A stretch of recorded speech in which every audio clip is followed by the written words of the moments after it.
উনি সফরে বেরিয়েছেন হাদিস কালেকশনের জন্য। প্রচন্ড শীতের রাত, উনি মাগরিবের নামাজ, এশারের নামাজ পড়ে একটা মসজিদে শুয়ে পড়লেন, আর শুয়ে শুয়ে হাদিস পড়তেছেন। কি পড়তেছেন? কথা বলেন। আর মনে মনে ভাবলেন রাতটা মসজিদে কাটায় দেই, ফজরের নামাজ পড়ে আবার বেরোবো। কিন্তু দারোয়ান এসে বলে মসজিদে থাকতে পারবেন না, ওঠেন। দারোয়ান আছে না? কথা কম। আহমদ ইবনে হাম্বল বললেন, আমি শুধু রাতটা থাকতে চাই, আমি তো ফজরেরও মুসল্লি, ফজর নামাজ পড়বো তো এই মসজিদে, আমার থাকতে দাও। দারোয়ান তো দেয় না, কেন? মসজিদে থাকার জায়গা না, যান মিয়া। উনি যে আহমদ ইবনে হাম্বল এটা চিনে নাই, থাকতে দেয় না। কি করবে এখন? উনি কাঁথা গুছিয়ে হাদিসের কিতাব নিয়ে কাদের মধ্যে ব্যাগ নিয়ে মসজিদ থেকে বেরোয় গেলেন। কি আর করবেন, প্রচন্ড শীত, আর কাঁপতেছেন, বুড়ো মানুষ। পথিমধ্যে দেখলেন বাজার, বাজারে একজন খাব্বাজ, শাবুন খাব্বাজ, যুবক রুটি বিক্রেতা। সে রুটি বিক্রি করে, চুলার মধ্যে রুটি সেকে। সে যে সালাম দিল, আসসালামু আলাইকুম। যুবক বলে, ওয়ালাইকুম আসসালাম। আহমদ ইবনে হাম্বল বলে, যুবক আমার যাওয়ার জায়গা নেই, সফরে বেরিয়েছি, খুব শীতে কষ্ট পাচ্ছি, রাতে যদি তোমার এই চুলা থেকে একটু আগুন পোহাই, কোনো সমস্যা? যুবক বলে, না না সমস্যা না, আহলান ওয়া সাহলান, ওর সামনে আসেন আসেন, আপনি আগুন পোহাইলে আমার সমস্যা কি? সুবহানাল্লাহ পড়েন।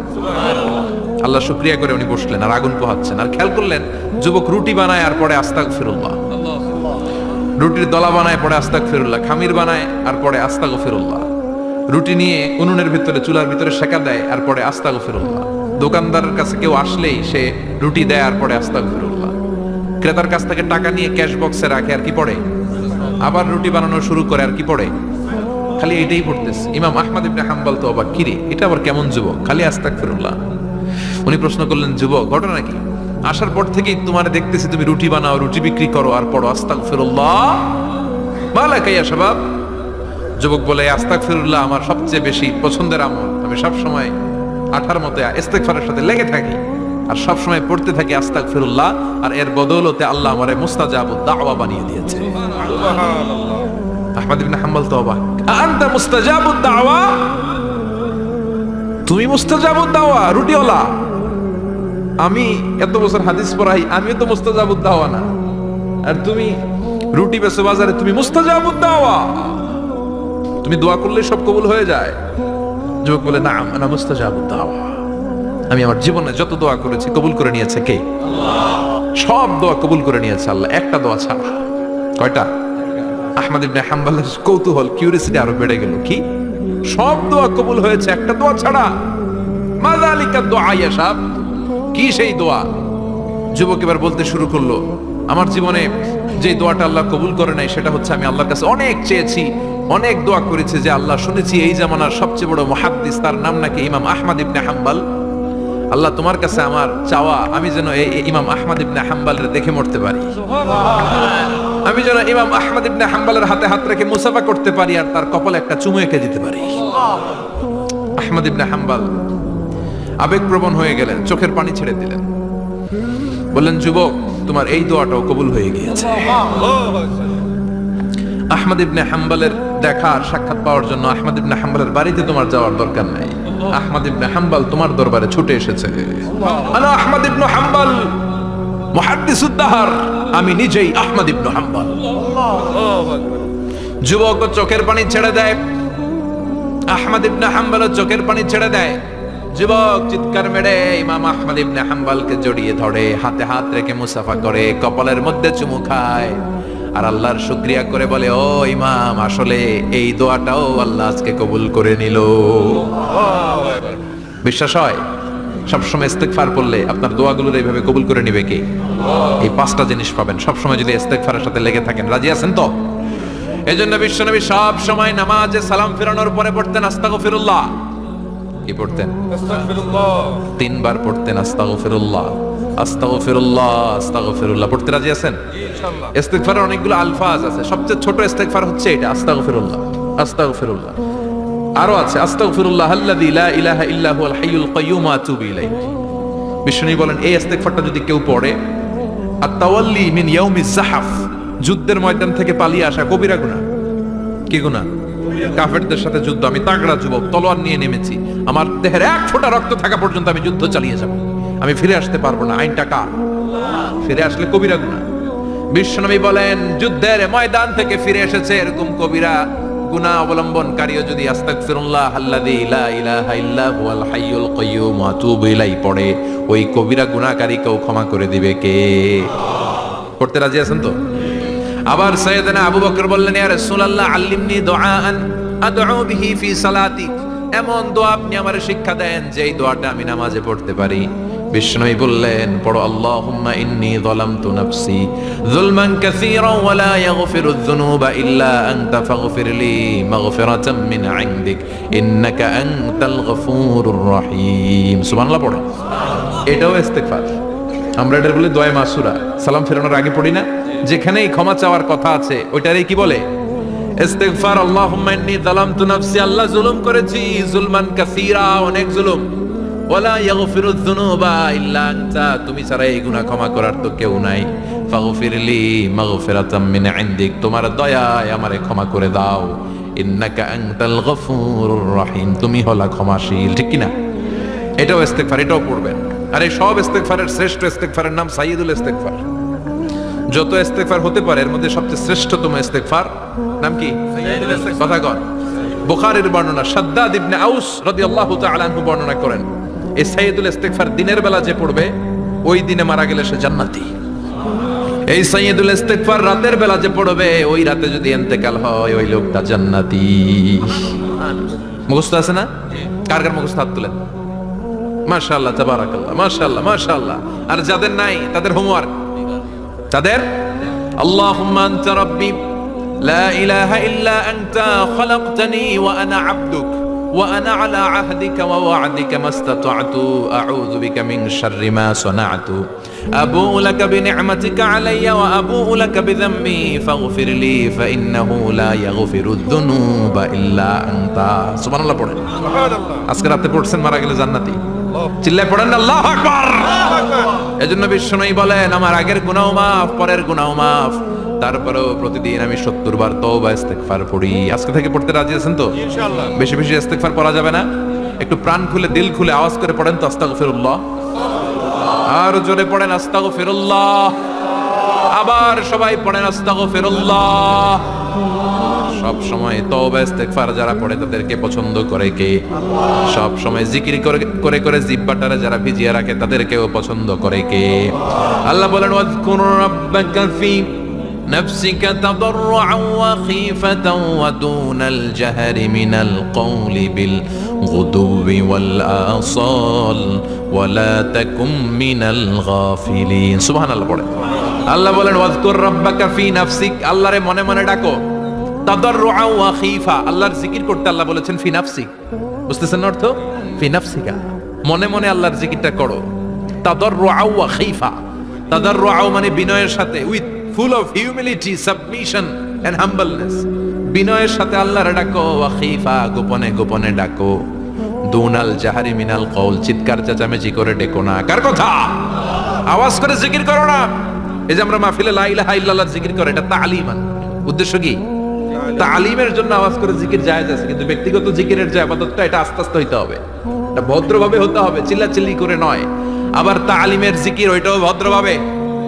ইন্নাল্লাহা জামিল ইউহিব্বুল জামাল, আমার আল্লাহ সুন্দর, আমার আল্লাহর জিকিরের মধ্যেও সৌন্দর্য আছে না নাই? কিন্তু এদেশে জিকিরের ভেতরে লাফালাফি আছে না নাই? বেশি না কম? কি বসেন বসেন, হ্যাঁ বসে যান তো, অনেক ধরনের আছে জিকির। হ্যাঁ বসেন বসেন, বসে যান। হ্যাঁ হাইবার আলী, এটা কি আবার জালালি?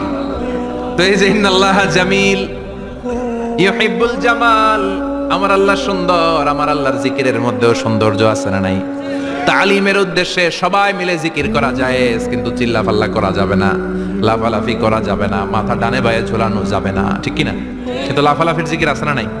লাফাইতে লাফাইতে, হ্যাঁ গাছের আগায় বাঁশের আগায়। আবার যিনি জিকির পরিচালনা করে ওনার কান্দে যাইয়া ওঠে, আছে না নাই? বিশ্বনবী সাহাবাদের নিয়ে জিকির করছেন, সাহাবারা লাফাতে লাফাতে খেজুর গাছের আগায়। হাদিসে আছে না এটা?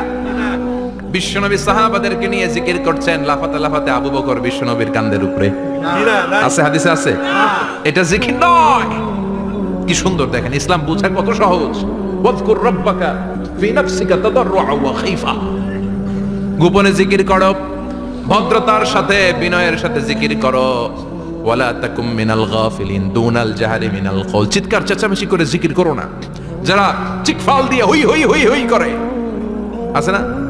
হই হই হই হই হই হইয়ের ভিতরে আল্লাহর নাম আছে। হ্যাঁ, এই যে হুই হাই এই স্টাইলের যে জিকির, এটার ভিতরে আমার আল্লাহর নাম আছে? আল্লাহর নাম যদি না থাকে ওইটা জিকির হবে? কথা বলেন।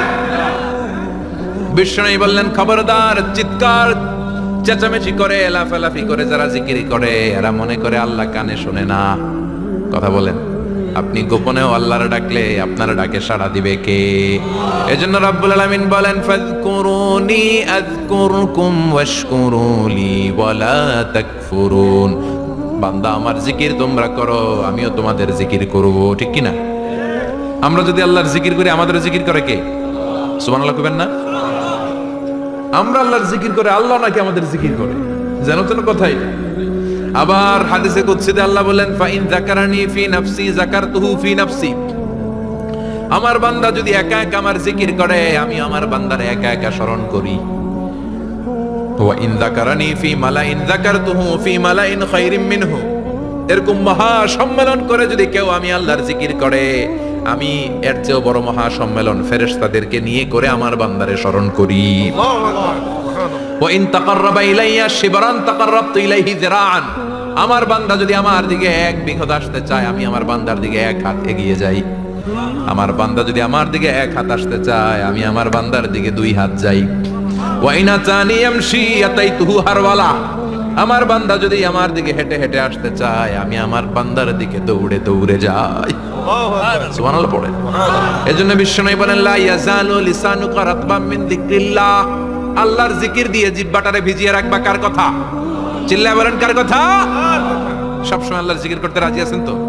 সবচেয়ে শ্রেষ্ঠ জিকির বিশ্বনবী বললেন আফদালুয যিকরি লা ইলাহা লা ইলাহা লা ইলাহা ইল্লাল্লাহু মুহাম্মাদুর রাসূলুল্লাহ সাল্লাল্লাহু। সবচেয়ে শ্রেষ্ঠ জিকির লা ইলাহা, এর চেয়ে শ্রেষ্ঠ জিকির আছে? কথা বলেন।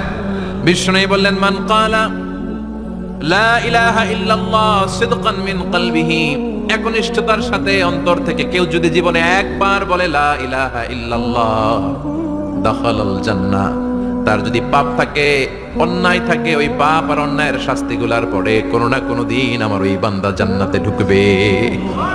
একবার যদি খালিসান মিন কলবিহি সে পড়ে লা ইলাহা ইল্লাল্লাহ, তার জন্য জান্নাতকে অবধারিত করে দিয়েছে কে? আবার এটার নাম আল্লাহ দিয়েছে কালিমায়ে। কথা বলেন। দারাবাল্লাহু মাসালান কালিমাতান তাইয়িবাতান কাশাজারাতিন তাইয়িবাতিন আসলুহা সাবিতুন ওয়া ফারউহা ফিস সামা। সুবহানাল্লাহ। পবিত্র বাণী এটা কালিমায়ে তাইয়িবা। আবু সাঈদ আল খুদরি থেকে বর্ণিত, মুস্তাদরাকে হাকিম আর সহিহ ইবনে হিব্বানে এসেছে। বিশ্বনবী বলেন মুসা আলাইহিস সালাম আল্লাহর একবার প্রশ্ন করলেন ইয়া রব আল্লিমনি দুআআন আদউ বিহি, আপনি আমার এমন একটা জিকির শিক্ষা দেন যে জিকির দিয়ে আমি শুধু আপনার জিকির করব, কেউ এই জিকির করতে পারবে না। এই জিকির জানবো শুধু আমি আর জানবেন। কথা কোন? প্রশ্ন করছে কে? হ্যাঁ, কাকে করেছে? আল্লাহ এমন একটা জিকির শিখান যেই জিকির কেউ জানে না, আমি জানবো, আর ওই জিকির দিয়ে প্রাণ ভরে আপনারে ডাকবো। আল্লাহ বললেন মুসা পড়ো লা ইলাহা লা ইলাহা ইল্লাল্লাহু মুহাম্মাদুর রাসূলুল্লাহ। মুসা আলাইহিস সালাম বললেন আল্লাহ চাইলাম কি, কইলেন কি? লা ইলাহা তো জাতীয় জিকির, এটা তো আন্তর্জাতিক জিকির, এটা জানে না এমন কেউ নাই। এমনকি হিন্দু ভাইরাও জানে। কথা কন। আল্লাহ আমি তো চাইছিলাম এক্সক্লুসিভ, আমার জন্য স্পেশাল, এর চেয়ে সুন্দর আর কেউ জানবে না। এত সুন্দর একটা জিকির আপনি দিবেন, এটা আমি ডাকবো আপনারে আর আপনি শুনবেন। আল্লাহ বললেন মুসা এর চেয়ে দামি আমার কাছে নাই। আল্লাহু আকবার। লাউ তাদউ লা ইলাহা ইল্লাল্লাহ ফি কাফা, লা ইলাহা রে যদি মুসা এক পাল্লায় রেখে দাও, ওয়াস সামাওয়াতু সাবউ ওয়াল আরদিন, সাত আকাশ সাত জমিন যদি আরেক পাল্লায় রেখে দাও, লা ইলাহা এক পাল্লায়, সাত আকাশ সাত জমিন আরেক পাল্লায় ওজন যদি দাও, লা রাজাহাত কাফাতু লা ইলাহা ইল্লাল্লাহ, মুসা দেখবা মুহূর্তের মধ্যে লা ইলাহা ইল্লাল্লাহর পাল্লা ভারী হয়ে গেছে। সাত আকাশ সাত জমিন এক পাল্লায়, শুধু লা ইলাহা ইল্লাল্লাহর এক পাল্লায় মুহূর্তে লা ইলাহার পাল্লাটারে ভারী করে দিবে কে? এটা বিপ্লবী বাণী। আমরা এটার ভিক্ষার মধ্যে লাগাইছি। এখন ভিক্ষা করার সময় লা ইলাহা আছে না নাই? একটা টাকা দিয়া যান, আমি গরিব ইনসান, আখিরাতে সওয়াব পাইবেন পাহাড় সমান। একটা টাকা দিয়া যান, আমি গরিব ইনসান, আছে না নাই? জুমার নামাজের সময় ভিক্ষা করে একটা টাকা দিয়া যান, আর লা ইলাহার জিকির লগে আছে না নাই? এটা আমরা ভিক্ষার জিকির বানাইছি। এটা তো বিপ্লবী বাণী। এই বাণীর পক্ষে যারা, তারা ন্যায় আর সত্যের পক্ষে চিল্লায় বলেন ঠিক কিনা? এই বাণীতে যারা বিশ্বাস করে তারা এক আল্লাহর সামনে মাথা নত করে দেয়। গোটা পৃথিবীর কোন শক্তির সামনে ওই মাথা নত হয় না, ঠিক কিনা? এই লা ইলাহা যারা আমরা মানি, আল্লাহ ছাড়া কারোর সামনে মাথা নত করব? কোন শক্তি আমাদের মাথা নত করাতে পারে? এটা বিপ্লবী বাণী, এটা সংগ্রামী বাণী। এই বাণী এমন বিপ্লব তৈরি করে গোটা বিশ্ব পাল্টে দেয়। এই লা ইলাহার ব্যাখ্যা করেছেন সাইয়্যিদ কুতুব শাহীদ তার তাফসিরে। নাম শুনছেন? কি নাম তাফসিরের? ফি জিলালিল কোরআন। ফি জিলালিল কোরআন লিখে উনি মিশর কাঁপিয়ে দিলেন। তিনি গোটা বিশ্বের জাহালাতকে তার তাফসিরের লেখনীর মধ্য দিয়ে তুলে এনেছেন। আর বলেছেন আল্লাহর আইন ছাড়া পৃথিবীর বুকে কোনো আইন চলবে না। তার তাফসির পরে মিশরের সব যুবকরা রাস্তায় নেমে এলো। আন্দোলনের চোটে পুরো মিশরে উত্তাল গণ আন্দোলন। ইনিল হুকমু ইল্লা লিল্লাহ, আল্লাহর জমিনে আল্লাহর আইন ছাড়া কিছু চলবে? পুরো মিশর টালমাটা, সরকার টালমাটা। সরকার প্রধান ছিল জামাল আব্দুল নাসের। কয়টারে জেলেবর? কথা কন, হকের কথা বললে জেলখানা আছে না নাই? সাইয়্যিদ কুতুব শাহীদের জেলখানায় পড়া হলো। ওনারে জেলখানায় ভরার পরে আন্দোলন আরো 3 গুণ বেড়ে গেল। কায়রোর রাস্তায়, মিশরের রাস্তায় রাস্তায় ইসলাম প্রেমিক, কোরআন প্রেমিক যুবকদের আন্দোলন। পুরো আন্দোলনে মিশর কেঁপে উঠল। মিশর ব্যাপী আন্দোলনের গণজোয়ার। সরকারের অবস্থা খারাপ। সরকার এবার ঘোষণা দিল সাইয়্যিদ কুতুব শাহীদ মিশরের যুবকদেরকে আন্দোলনে ঠেলে দেওয়ার কারণে তাকে মৃত্যুদণ্ড দেয়া হলো। ফাঁসি। যুগে যুগে কোরআনের পক্ষে যারা, এদের কাছে ফাঁসির রশি আছে না নাই? কিন্তু এই ফাঁসির রশিকে তারা থোড়াই কেয়ার করে চিল্লায় বলেন ঠিক কিনা? ফাঁসি, সাইয়্যিদ কুতুব শাহীদের ফাঁসির রায় দেয়া হলো। আদালত থেকে ফাঁসির রায় বহাল রাখা হলো। যেদিন ফাঁসি দেওয়া হবে তার 1 ঘন্টা আগের ঘটনা। কারা কর্তৃপক্ষের নিয়ম অনুযায়ী, জেল কোডের নিয়ম অনুযায়ী জেলখানার যিনি ইমাম আছে না, উনি 1 ঘন্টা আগে আইসা এই কালিমা পড়ায়। যারা ফাঁসি দেওয়া হবে এর পড়ায় লা ইলাহা মুহাম্মাদুর। তো সাইয়্যিদ কুতুব শাহীদকে কালিমা পড়ানোর জন্য ইমাম সাহেব আসছে। ফাঁসির বাকি কয় ঘন্টা, এসে বলে সাইয়্যিদ কুতুব শাহীদ আপনি পড়েন লা ইলাহা ইল্লাল্লাহ। সাইয়্যিদ কুতুব শাহীদ বলে আমারে তুই কালিমা শিখাইস না, আমি কালিমা খুব ভালো জানি। যেই কালিমা পড়ানোর কারণে সরকার তোরে বেতন দেয়, ওই কালিমার ব্যাখ্যা করার কারণে সরকার আজকে আমারে ফাঁসি দেয়। তুই কালিমা পড়াস, তোরে টাকার বান্ডিল দেয়, আমি কালিমার ব্যাখ্যা করার কারণে ফাঁসির মঞ্চে দেয়। চিল্লায় বলে ঠিক কিনা?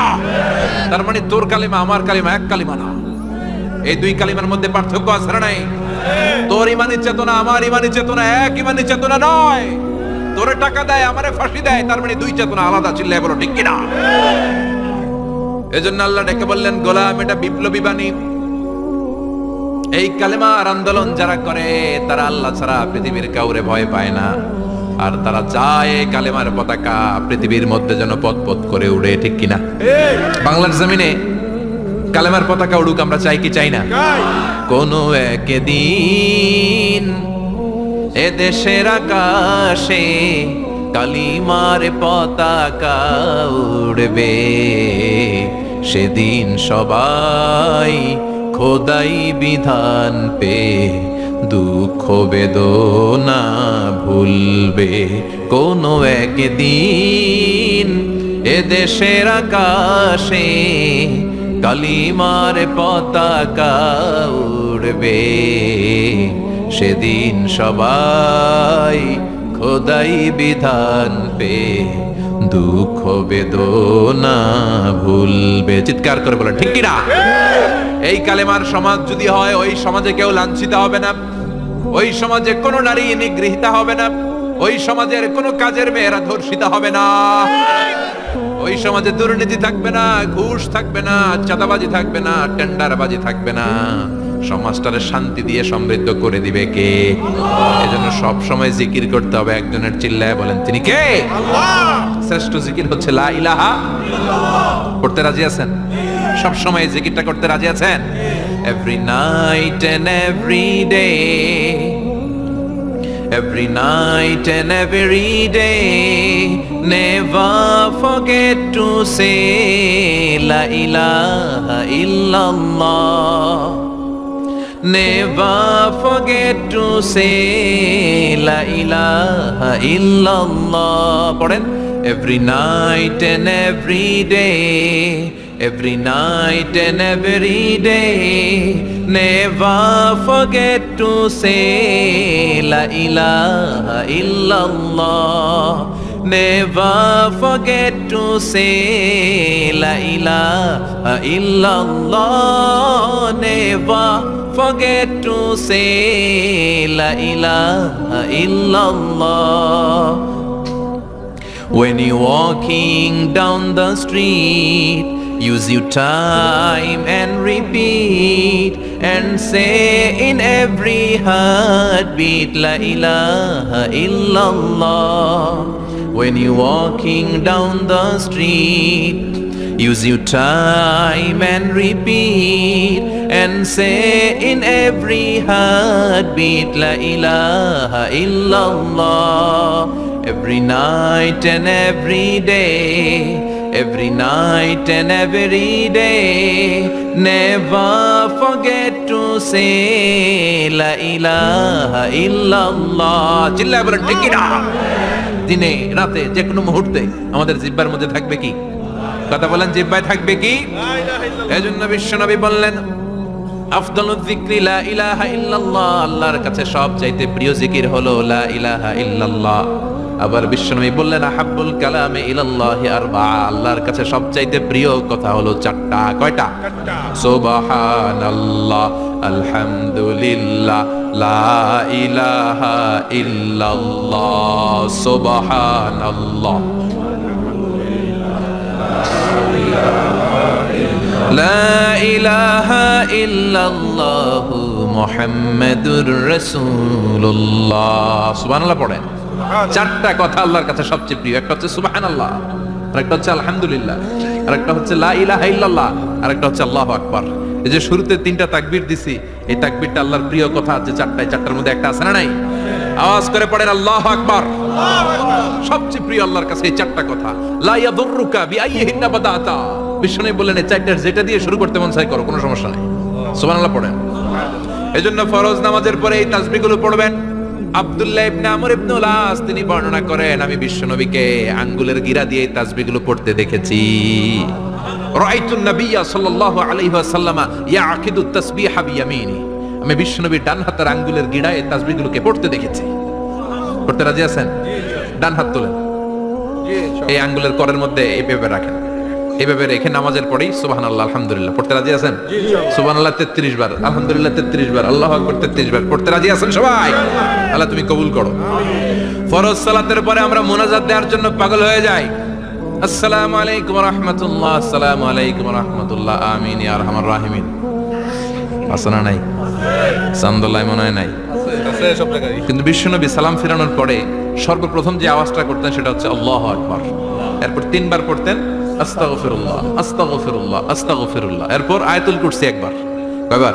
একবার। মান ক্বারা আয়াতুল কুরসি দুবুরা কুল্লি সালাতিন মাকতুবা লাম ইয়ামনাহু মিন দুখুলিল জান্নাতি ইল্লাল মাউত। প্রত্যেক ফরজ সালাতের পরে যে একবার আয়াতুল কুরসি পড়ে তার জান্নাতে ঢোকার ক্ষেত্রে আর কোনো বাধা থাকে না, একটা জিনিস ছাড়া, সেটা হচ্ছে মরণ। লোকটা মরে না তাই জান্নাতে যায় না, মরলেই জান্নাতি। সুবহানাল্লাহ, আল্লাহু আকবার। এরপরে 33 বার সুবহানাল্লাহ, 33 বার আলহামদুলিল্লাহ, 33 বার আল্লাহু আকবার। সবশেষে মিলাবেন লা ইলাহা ইল্লাল্লাহ ওয়াহদাহু লা শারীকা লা লাহুল মুলকু ওয়া লাহুল হামদু ওয়া হুয়া আলা কুল্লি শাইইন কাদির। এরপরে পড়তেন আল্লাহুম্মা আনতাস সালাম ওয়া মিনকাস সালাম তাবারাকতা ইয়া যাল জালালি ওয়াল ইকরাম। এরপরে পড়তেন আল্লাহুম্মা লা মানিআ লিমা আ'তাইতা ওয়া লা মু'তিয়া লিমা মানা'তা ওয়া লা ইয়ানফা'ু যাল জাদ্দি মিনকাল জাদ।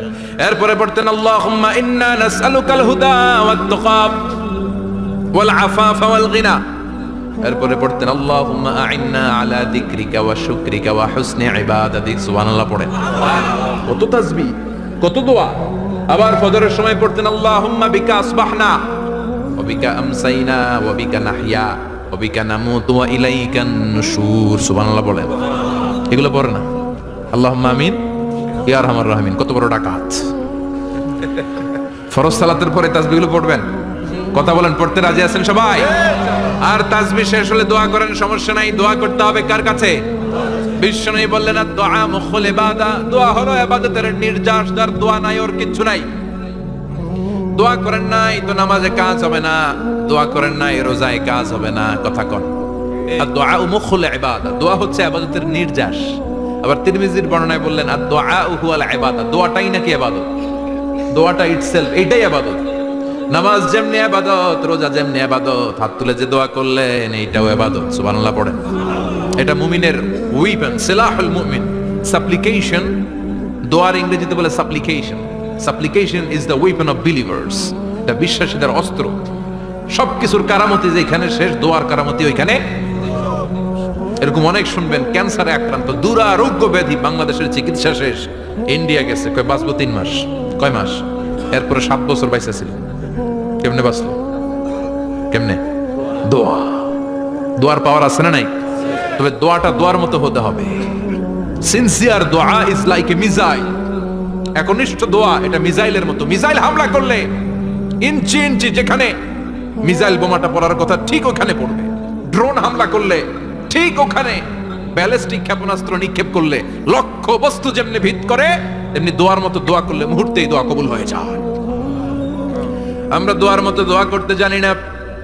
কেমন করে দোয়া করতে হয় আমাদের জানা নাই, এজন্য দোয়াও কবুল হয় না। চিল্লা এখন ঠিক কিনা? কিন্তু আল্লাহ ওয়াদা দিয়েছেন উজিবু দাওয়াতাদ দাঈ ইযা, আমার বান্দা দোয়া করলে আমি দোয়া কবুল করি। আমার বান্দা চাওয়া মাত্রই আমি কবুল করে নেই। সুবহানাল্লাহ পড়েন। যত দোয়া আপনি করেছেন সব কবুল।